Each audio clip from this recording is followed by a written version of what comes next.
Question में हमसे कहता है find equivalent capacitance between points A and B assuming each conducting plate is having same dimensions and neglect thickness of the plate. Given epsilon naught A upon D is equal to 7 microfarad where capital A is the area of plates और हमें ये figure साथ में दिया गया है। हम क्या करते हैं कि फिगर में जितने भी प्लेट्स हैं इन सभी प्लेट्स का नंबरिंग कर लेते हैं। जैसे इसको हम दिखा रहे हैं 1 2 3 4 5 6 we are using here 6 plates और पॉसिबल जो कैपेसिटर्स हैं वो आप देख रहे हैं 1 2 3 4 5 यानी 6 प्लेट्स को यूज करके इन्होंने 5 कैपेसिटर्स बनाए हैं। और अगर वास्तव में हम देखें तो एक कैपेसिटर को बनाने में 2 प्लेट का यूज होता है, यानी 5 कैपेसिटर्स को बनाने में 10 प्लेट्स यूज होंगे। मेरे समझाने का मतलब यहाँ पर यह है कि इस तरीके के जो कैपेसिटर बनाए जाते हैं वहाँ पर कम प्लेट्स को यूज करके ज़्यादा कैपेसिटर बनाना हमारा पर्पस होता है। वंस अगेन यहाँ 6 प्लेट्स को यूज करके 5 कैपेसिटर्स बनाए गए हैं, जबकि 5 कैपेसिटर्स को बनाने में नॉर्मली 10 प्लेट्स की ज़रूरत पड़ेगी।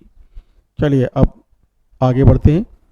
हम इन प्लेट्स को रीअरेंज करेंगे समझने के पर्पस से। ध्यान दीजिए, हम देख रहे हैं second plate, third plate, fourth plate, fifth plate जो है वो दो अलग अलग प्लेट्स को फेस कर रही हैं, या हम कह सकते हैं second, third, fourth, fifth are common plates in 2 different capacitors.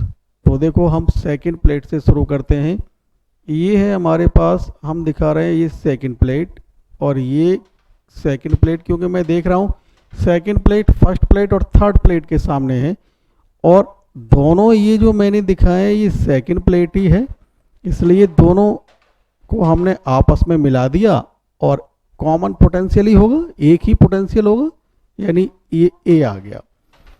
अब हम देख रहे हैं कि सेकंड के सामने फर्स्ट प्लेट भी है, यानी ये प्लेट, और ये नीचे थर्ड प्लेट भी है। तो मैं यहाँ पर ये थर्ड प्लेट बना देता हूँ और ये यहाँ पर फर्स्ट प्लेट बना देता हूँ। अब आगे हम देख रहे हैं थर्ड प्लेट फिर कॉमन है, क्योंकि थर्ड सेकंड के सामने भी है और फोर्थ के सामने भी है।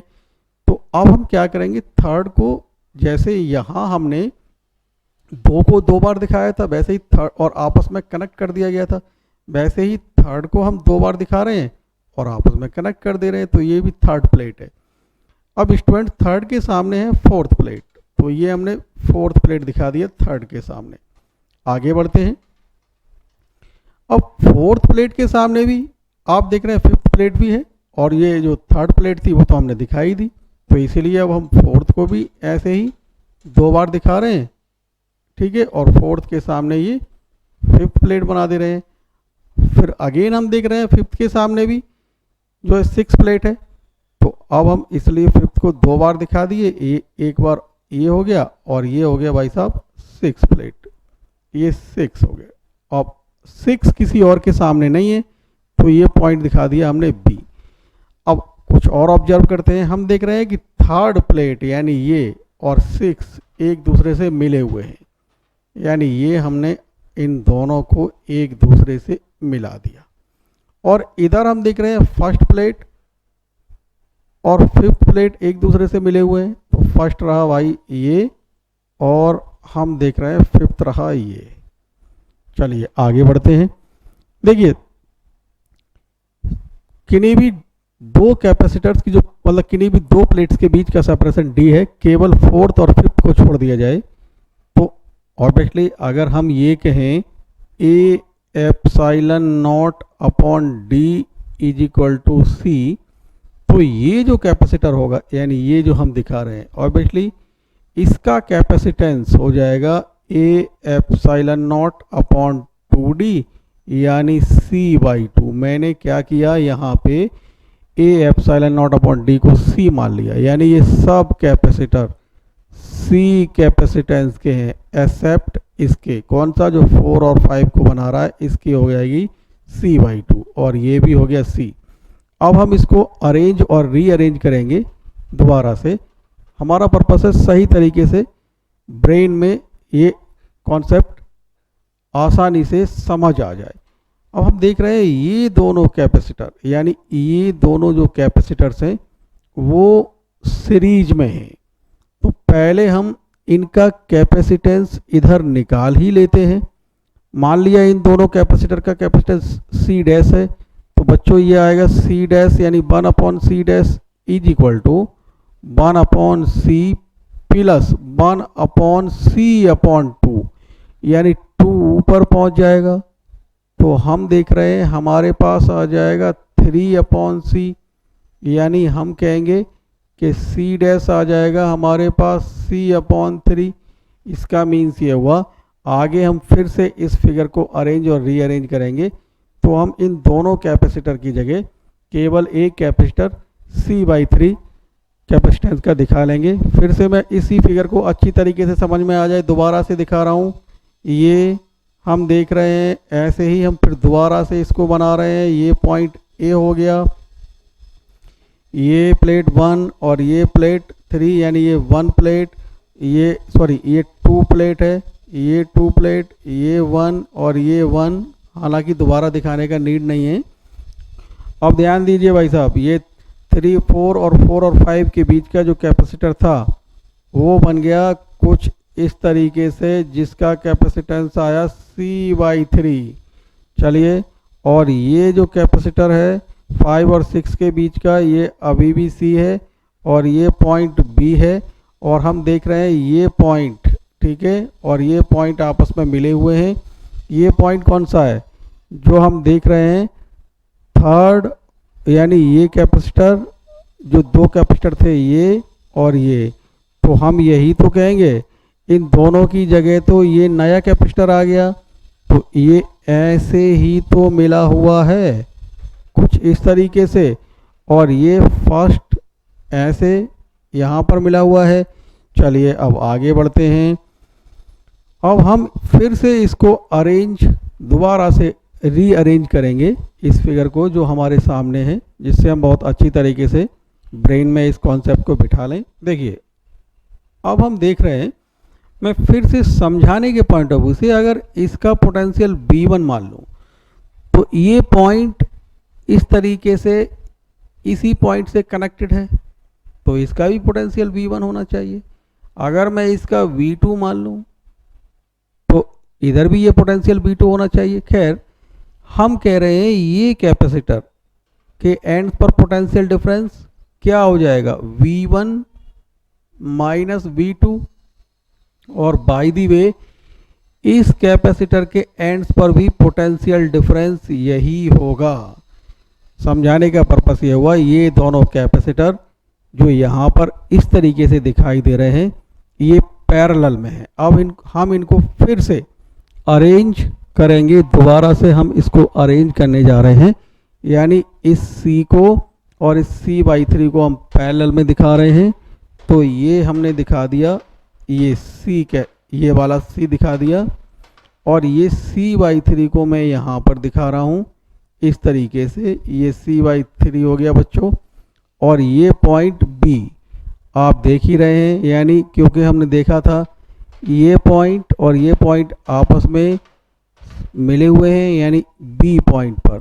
चलिए अब आगे बढ़ते हैं। अब ध्यान दीजिए, इन दोनों कैपेसिटर की एक एक प्लेट यहाँ B पॉइंट से मिली हुई थी, वो मिला दिए, और दूसरी प्लेट्स भी आपस में मिली हुई हैं, और वहाँ पर जो मैंने समझाने के पर्पज से आपको B2 पोटेंशियल मान लिया था, तो वो 2 प्लेट्स मैंने ये मिला दी आपस में इस तरीके से, कर्सर में आप देख रहे होंगे।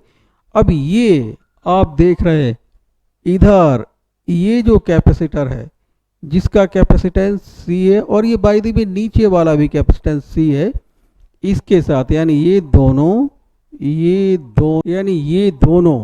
हम देख रहे हैं, ये दोनों हमने यहाँ दिखा दिए, और ये दोनों इससे मिले हुए हैं, इससे इससे मिले हुए हैं ये, तो मैं इसको ऐसे दिखा रहा हूँ। ये सी वाला ये मैंने यहाँ दिखा, ये वाला कैपेसिटर मैंने यहाँ दिखा दिया।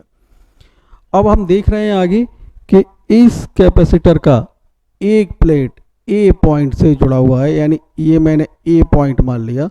अब ये कैपेसिटर अभी हम और दिखा रहे हैं, इसको हम यहाँ नीचे हम देख रहे हैं इस कैपेसिटर का एक एंड इस बी से ही मिला हुआ है, यानी मैं यहाँ ये ऐसे दिखा दूं तो क्योंकि इसका ये एंड बी से ही तो मिला हुआ है। आप देख रहे हैं ये पॉइंट और ये पॉइंट, तो ये पॉइंट और ये पॉइंट सेम थे, बी से मिले हुए थे। अब ये पॉइंट, ये जो कैपेसिटर है इसके एक प्लेट से मिला हुआ है और दूसरी प्लेट इसकी पॉइंट ए से मिली हुई है।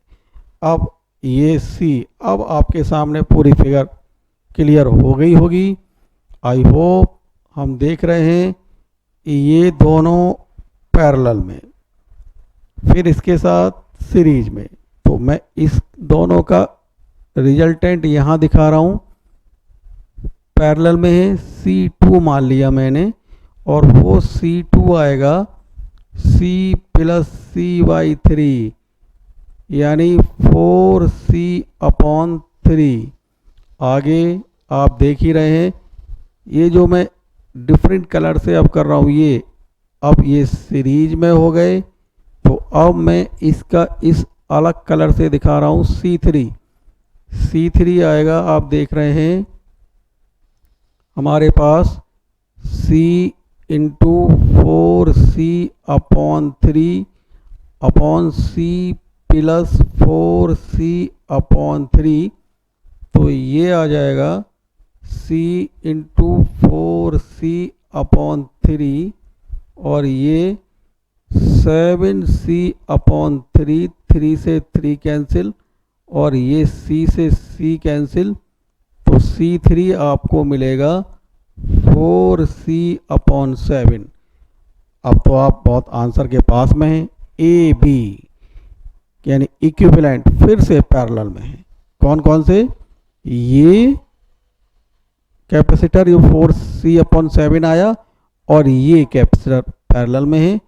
तो अब मैं लिखता हूँ C इक्विवेलेंट या CAB, ये आएगा हमारे पास 4C/7 प्लस C यानी 11C/7।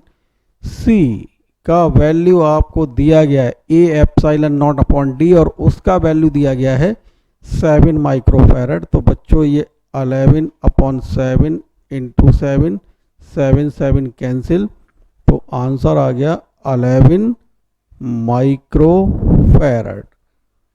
ऑप्शन हम देख लेते हैं, हम ऑप्शन देख ही रहे हैं बच्चों। Option 2 is correct option.